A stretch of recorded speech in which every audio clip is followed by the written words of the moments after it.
Hey guys, how's it going? Hope you're doing well. My name is Crown, and today I'm going to read you some very interesting stories that I hope that you're gonna love. And now, without further ado, let's go!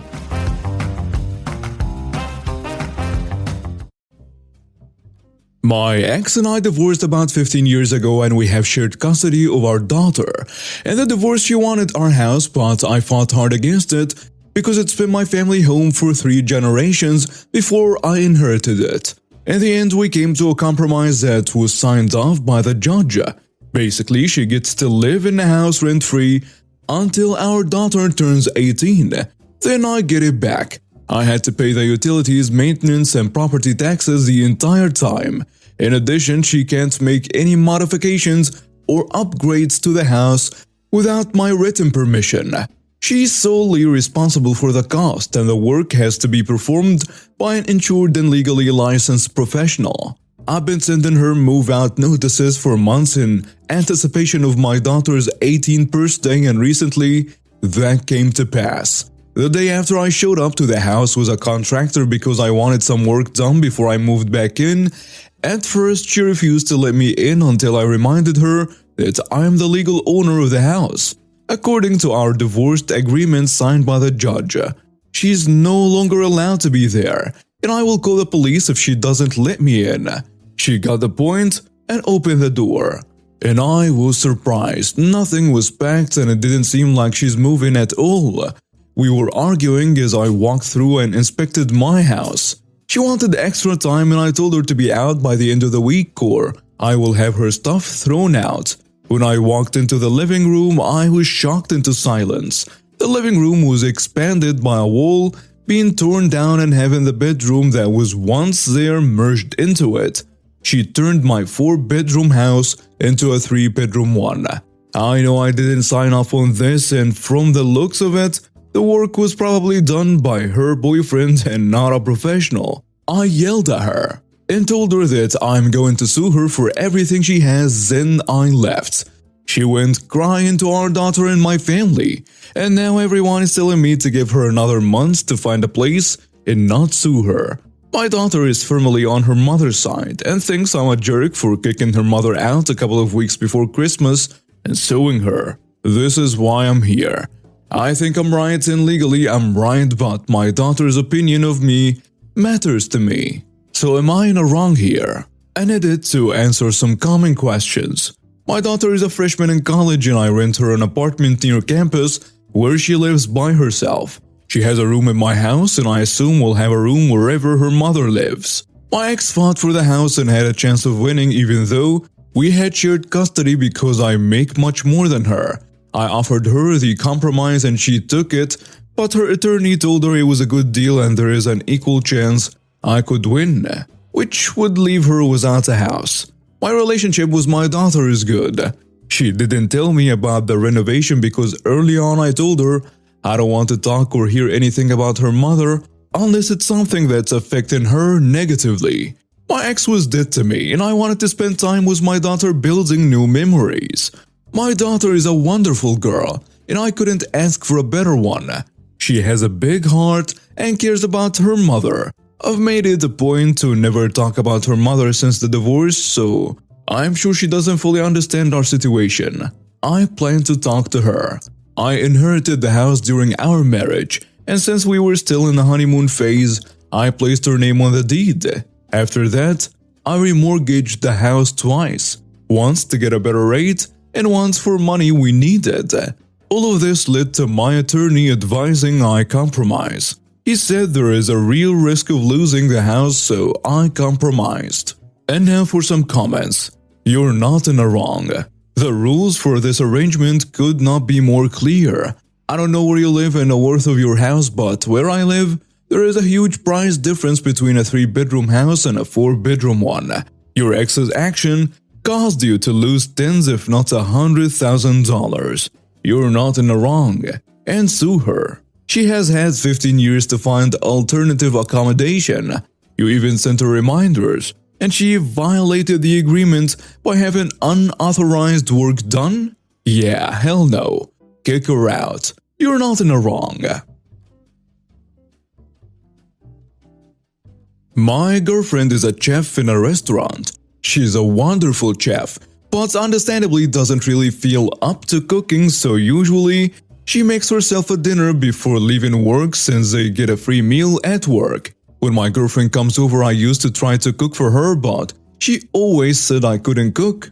She'd gag and say too much salt, too much pepper, not enough SMP, overcooked, undercooked, and so on. It was never good enough, which I thought was weird as I've been told I'm a pretty good cook. She said she's a chef, so her palate is different. Jokingly, a friend suggested I order takeout and pass it as my own and see if she says the same thing. Well, I decided to follow through.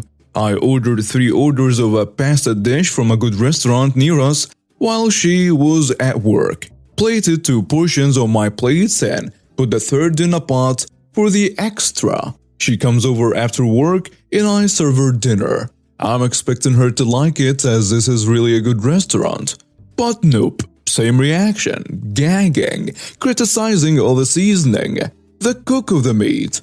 So I was eating and it was perfectly fine, so after letting her go off, I was like, well, this is a takeout from X restaurant, so maybe you should leave a review. And she went ballistic. Long story short, she called me a jerk for setting her up. But now I know it's not my cooking, it's personal, which to be honest was a little hurtful. She's been giving me the silent treatment for a couple of days now. So am I in the wrong? And now for some comments. Nah, you're not in the wrong. Personally, I find this hilarious. Do not cook or provide any kind of food for her any longer. Clearly, you cannot please her.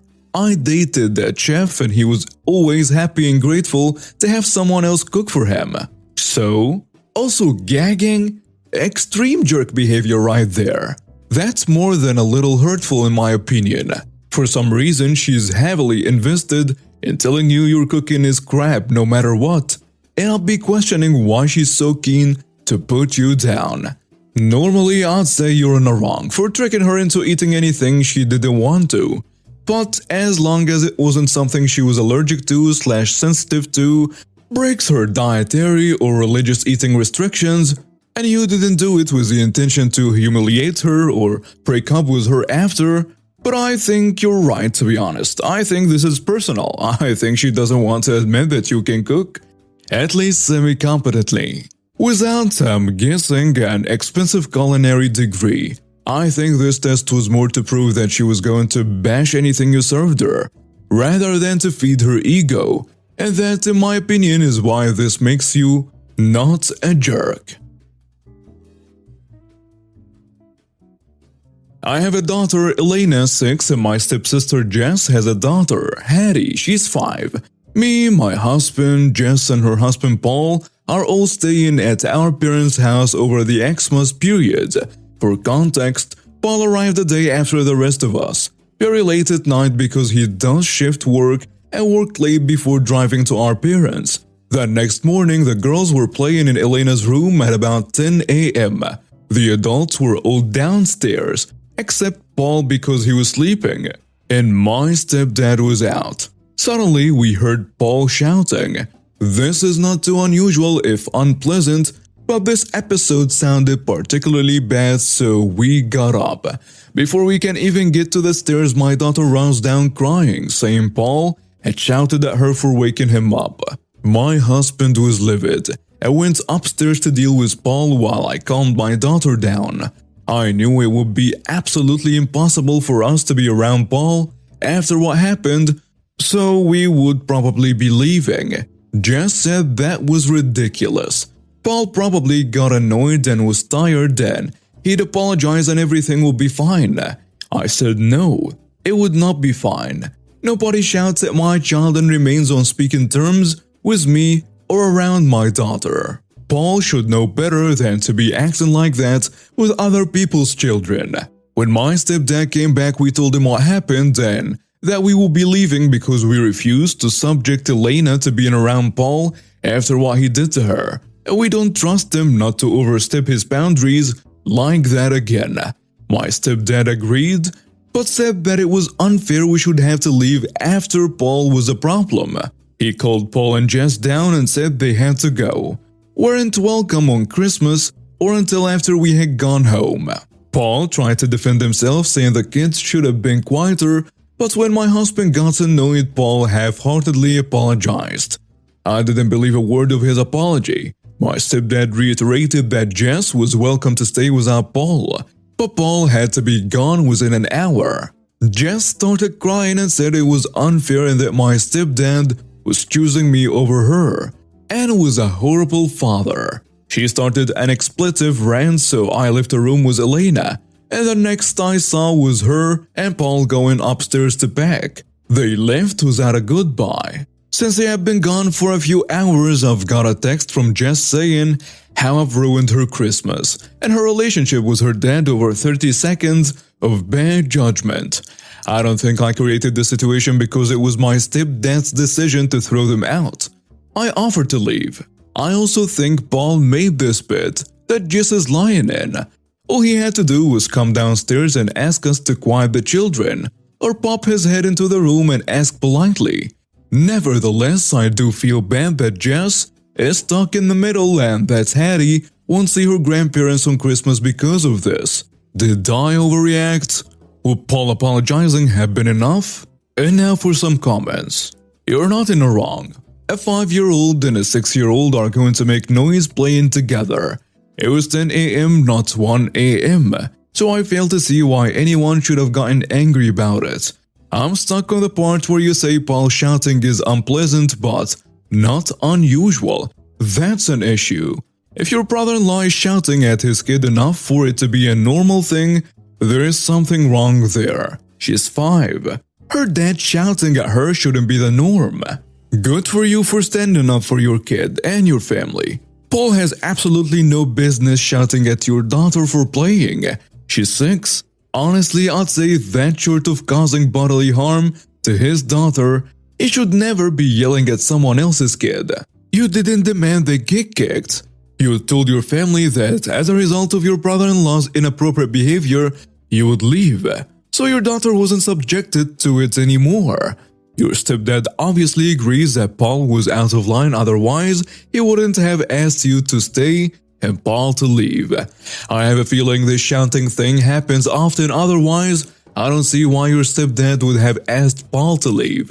I'm going to say you're not in the wrong, honestly. I mean, children can be loud, but you can't scream at kids that aren't even yours and accept no consequences.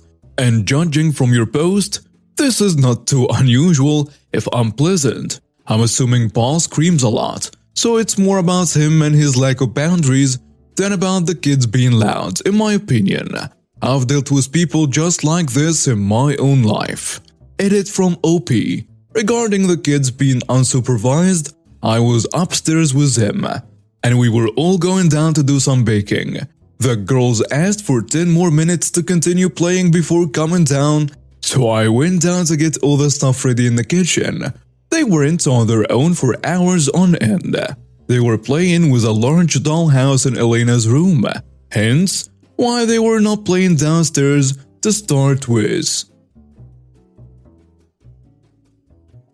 I'm 30-year-old female. My husband Tom, 35 male, recently had his birthday and he invited some of his friends for dinner, some drinks, and then we were meant to go to a pub. Invited were people who I knew and was friends with, as well as some people he was friends with that I didn't know or barely knew. One of them was Harry, Tom's new workmate. I've met Harry a few times and he seemed okay. Nice enough. He brought his wife with him, Claire, female, late 20s, I guess. It was my first time meeting her, and I will admit, she rubbed me the wrong way. She was just so judgy about everything, but I didn't have much time to talk to her as I completely forgot to buy mixers for drinks and had to run to the shops. I was gone for maybe 10 to 20 minutes, but when I came back, the music was turned off and everyone was in the living room. Claire said, "Perfect. We were waiting for you. We can start now." I was confused, but when I got closer, everything was clear. She decided to throw an MLM party during another party. She had a table set up with her products and flyers and all that stuff. I was annoyed, but I let her do her thing, hoping that she will be done and we can carry on with the party. Alas, when she was done, she told everyone that she set up a table in my kitchen and we can go and buy products and sign up to be a rep or whatever it's called. I have had enough at this point. I should mention that MLMs are not yet huge in my country, at least not the most predatory ones, but they are growing. Still, many people are completely clueless about them, and since I spend way too much time online, I am quite aware of them. I told her to stop it, and there won't be any MLM selling in my house. Everyone was confused. She started defending her company, saying that it's not an MLM because they are illegal, and blah blah blah. Then tried to guilt trip me, saying that I don't support small businesses. I quite literally run a legitimate small business myself, and I quickly had enough and told her to get out. She started backing really angry, making sure to call me some names, including jerkwad. Her husband helped her pack and they left. My husband was really angry that I embarrassed him and Harry and should have just let it go and supported her. I tried to explain to him that I couldn't because she will get other people sucked into her scheme. My husband's friends were divided even after I explained what MLMs are. Today, Claire has been messaging me all day, sending me screenshots of some weird Facebook group comments supporting her and calling me a jerk. My husband is still annoyed with me. I thought I was right, but with everyone ganging up on me, I am not so sure. Am I in the wrong here? And now for some comments. Someone you just met and allowed into your home decided to overrun the get-together specifically when you were not present by turning into an MLM presentation/recruitment. You're not in the wrong, but your husband and his friend's wife absolutely are. Edit. The main issue is a bizarre lack of respect or self-awareness, but the predatory nature of MLM multiplies jerk level exponentially. Good on you for understanding and putting on blast. Regardless of her prior knowledge of the reality of the MLM business model, the sheer fact that she came prepared and her goal all along was to leave her husband's friend's party having made some cash and maybe a new downline is so out of pocket. You're not in the wrong, she is though. Who goes to a stranger's house for a party and sets up a sales gig? It was wildly inappropriate. I am impressed you waited for her to finish her sales pitch. I would have kicked her out immediately. And now we have reached the end of today's stories. Thank you for watching and see you next time.